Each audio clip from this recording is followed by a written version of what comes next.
চাইলে আপনিও বানিয়ে নিতে পারেন বাসায় খুব সহজেই এইভাবে চকলেট স্পঞ্জ কেক। মাত্র 2টা ডিম দিয়ে তৈরি করেছি এই চকলেট স্পঞ্জ কেক। একেবারে সফট পারফেক্ট হয়েছে। চাইলে রেসিপিটা দেখে নিতে পারেন। প্রথমে আমি এখানে 1/3 কাপ ময়দা নিয়ে নিচ্ছি, সাথে নিয়ে নিচ্ছি 2 টেবিল চা চামচ কোকো পাউডার, সাথে দিয়ে দিচ্ছি 1/2 চা চামচ বেকিং পাউডার আর সামান্য লবণ। এখন এই শুকনো উপকরণগুলো চেলে নিচ্ছি। শুকনো উপকরণগুলো চালা হয়ে গেলে সবকিছু খুব ভালোভাবে মিশিয়ে নিচ্ছি। তারপর এক সাইডে রেখে দিচ্ছি। এখন ডিমের প্রিপারেশনটা করে নিচ্ছি। তার জন্য আমি এখানে 2টা ডিম নিয়েছি। ডিমের সাদা অংশ আর কুসুমটা আলাদা করে নিয়েছি। প্রথমে সাদা অংশটা দিয়ে ডিমের ম্যারাং তৈরি করে নিব। হ্যান্ড বিটারের সাহায্যে প্রথমে আমি ডিমের ম্যারাং তৈরি করে নিচ্ছি। ডিমের সাদা অংশে যখন কিছুটা ফোম হয়ে আসছে তখন আমি চিনি ব্যবহার করছি। আমি এখানে 1/3 কাপ চিনি দিয়েছি। চিনিটা অল্প অল্প করে মেশাচ্ছি। আর এই সময় হ্যান্ড বিটারটা রেখেছি মিডিয়াম স্পিডে। আমি অল্প অল্প করে 3বারে চিনিটা মিশিয়েছি। এখন দিয়ে দিচ্ছি ডিমের কুসুম 2টা। ডিমের কুসুম 2টা দিয়ে আরও কিছুক্ষণ বিট করে নিচ্ছি।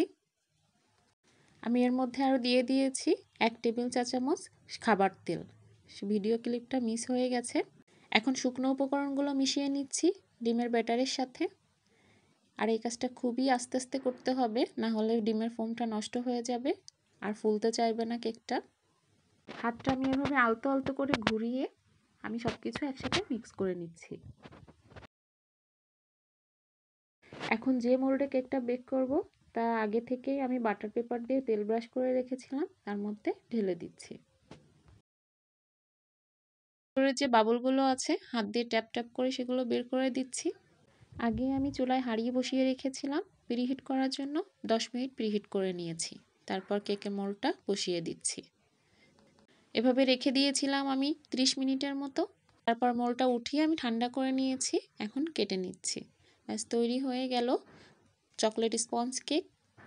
বাসায় খুব সহজেই এভাবে বানিয়ে নেওয়া যায় চকলেট স্পঞ্জ কেক। স্পঞ্জ কেকটা সাধারণত কেক ডেকোরেশন করার জন্য তৈরি করা হয়। এখন আমি কেকটা কেটে দেখাচ্ছি কতটা সফট হয়েছে। একেবারেই নরম তুলতুলে আর এতটাই পারফেক্ট হয়েছে যে ঠাসা দিলেও ভাঙছে না, এখন আগের রূপেই ফিরে যাচ্ছে। ভিডিওটি ভালো লাগলে অবশ্যই লাইক কমেন্ট করে পাশে থাকবেন। আল্লাহ হাফেজ। আর ভিডিও শেষে কেক ডেকোরেশনটা দেখতে কিন্তু ভুল করবেন না।